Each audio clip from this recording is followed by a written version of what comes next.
বিশ্বের প্রায় ২০০ কোটি মুসলমানের কাছে কাবা শুধু একটি স্থাপত্য নয়, হৃদয়ের কিবলা। সেই পবিত্র কাবার ঠিক মাথার উপরেই সূর্য এসে থামবে আগামী ২৭ মে। না কোনো ছায়া থাকবে, না থাকবে কোনো বিচ্যুতি। মহাবিশ্বের এই নিখুঁত মুহূর্তটি এবার মিলে যাচ্ছে ঈদুল আজহার সাথে, যা ঘটেনি গত ১৩৯ বছরে। আকাশ ও পৃথিবী যেন এক সুরে উচ্চারণ করছে এক অনন্য বার্তা। ইন্নাল হামদা ওয়ান নি'মাতা লাকা ওয়াল মুলক লা শারীকা লাক। বিশ্বের সব মুসলমানদের জন্য এবারে ঘটতে যাচ্ছে এক বিরল মহাজাগতিক মুহূর্ত। আগামী ২৭ মে সৌদি আরবে ঠিক দুপুর ১২টায় সূর্য সরাসরি পবিত্র কাবার উপরে অবস্থান নেবে। ফলে এই সময়ে কাবার কোনো ছায়া থাকবে না। ঈদ আসবে, সাথে ক্যাশব্যাকও আসবে। নিজের বা প্রিয়জনের জন্য কেনাকাটায় এবারও নগদ পেমেন্টে পাচ্ছেন দারুণ ক্যাশব্যাক। তাই যাই কিনুন, পেমেন্ট করুন নগদে।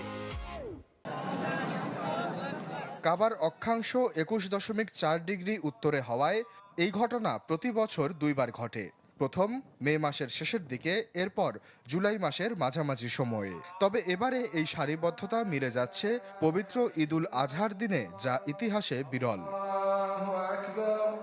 বিশেষজ্ঞরা বলছেন, আরাফাতের দিনের সাথে এই মহাজাগতিক সারিবদ্ধতার সর্বশেষ মিল ঘটেছিল ১৯৯৩ সালে। আর ঈদুল আজহার দিন হিসেবে এটি প্রথমবার ঘটছে প্রায় ১৩৯ বছর পর। এদিকে সৌদি আরবের জাতীয় আবহাওয়া কেন্দ্র স্পষ্ট করে জানিয়েছে, সূর্যের এই সারিবদ্ধতা একটি স্বাভাবিক ও পুনরাবৃত্তিমূলক জ্যোতির্বৈজ্ঞানিক ঘটনা। কেন্দ্রের মুখপাত্র হুসেন আল কাহতানি বলছেন, এই ঘটনাকে অস্বাভাবিক তাপপ্রবাহের সাথে যুক্ত করার দাবিগুলো বৈজ্ঞানিকভাবে ভিত্তিহীন।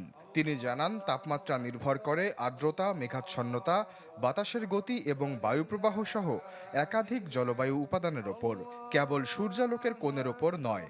কেন্দ্রটি আধুনিক প্রযুক্তি ও সংখ্যাভিত্তিক পূর্বাভাস মডেল ব্যবহার করে আবহাওয়া তথ্যের নির্ভুলতা নিশ্চিত করেছে বলে জানিয়েছেন তিনি।